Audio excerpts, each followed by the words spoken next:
Oh, I love it. It's good. It's good. I should be here in this game, that's for sure. Kevin's been pretty good here. Let's hope not tonight. Okay. That's what he said about you. Yeah. When Kevin Garnett was first traded here, how much did you talk to Kevin McHale about his past? Not a lot. I mean, a little bit. But you know, Flip, I probably talked to more because I knew him, you know, better, and so I probably did that more. You saw both of them. I mean, you played against McHale. You saw Garnett come up. See any similarities? I mean, considering that.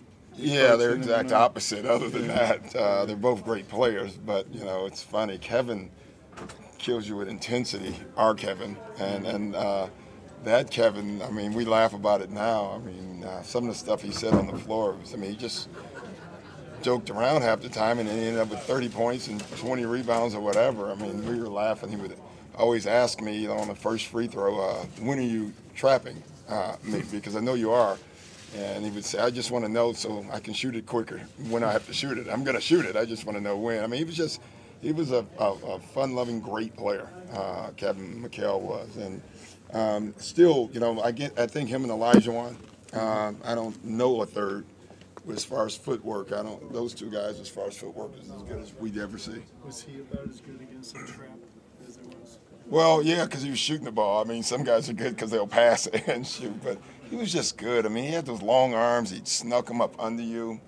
He was hard to guard, and you know, it was funny that Atlanta-Boston little stretch we went on. You know, I knew I could lock down Danny, so that wasn't a problem. And you know, we were fearful of Bird and McHale, but we were really scared of McHale because we knew Bird was going to be Bird, and we felt that Dominique may outscore him or you can match that. But McHale was the guy we couldn't get a handle on, and he knew it. Who was the four? Was it Livingston? Kevin Willis. Kevin Willis. Yeah, oh, okay. I mean, so that was a tough matchup for us. You know, when you want a night and day in arms, you go Kevin Willis's arm and Kevin McHale's arms. If it was a boxing match, it'd have been a hell of a reach advantage. When you were ahead 3-2, did you think you guys had them?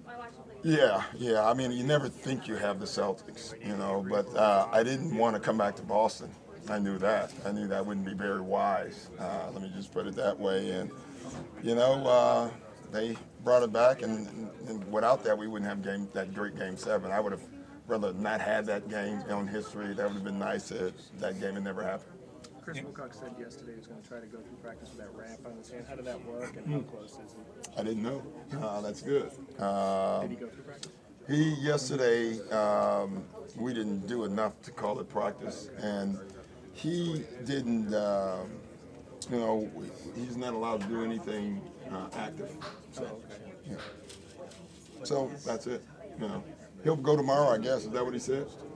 He said yesterday that he was going to try to practice yesterday, so we're going to talk to him. All right, good news. Are you practicing tomorrow? No, that's why we're going to do it on Sunday. Okay. No, he'll go tomorrow, though. He'll do something tomorrow. Okay. Is he gonna? Could he play with that wrap thing on his hand, or is he gonna have to shake that at some point? I think he's gonna have to play with it. You know, from what we hear, I had a similar injury. I didn't, and it didn't go very well. I had to joke with him about that. So I think he will have to play with it. It may affect the shooting. Does James, he surprised you in terms of his... Harden?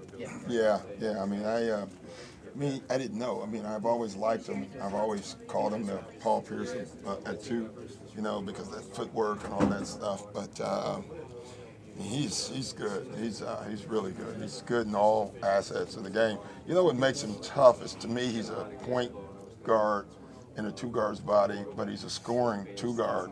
And it makes it a nightmare to match up to, you know, because he can play like a point whenever he wants to. At the same time, he's scoring. And he's one of the better players in the pick and roll, you know, in the game. And he's doing it from the 2-guard position. Not a lot of guys, you know, points defend the pick and roll better. Not a lot of 2-guards running that many pick and rolls.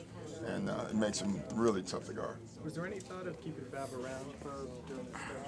It's come at the right time. We just hopefully keep it building. He needs to get back to play. Yeah, you know, just kind of watch the doorways and all that kind of stuff. But he just needs to get back to play. I think it's important for him. It was good though. It was good having him around, and you know, you can see he was antsy and really wanted to get back to playing.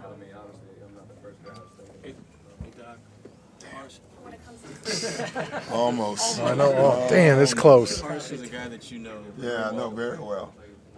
Did you, when you see him as a little kid, did you envision that he would be the guy that?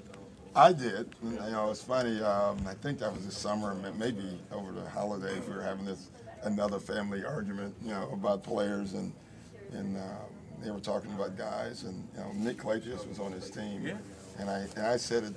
I never changed. I said I know Nick, and Nick's terrific. I kept saying the kid that'll be the pro is Parsons. He's got size and he has a shot. And everyone shouted me down, and so I actually brought it up at the table. I think about 3 or 4 weeks ago when I snuck in town, and it was hard for them to say, but they had to say I was right, and that was a good moment in my house because that's a rarity. When you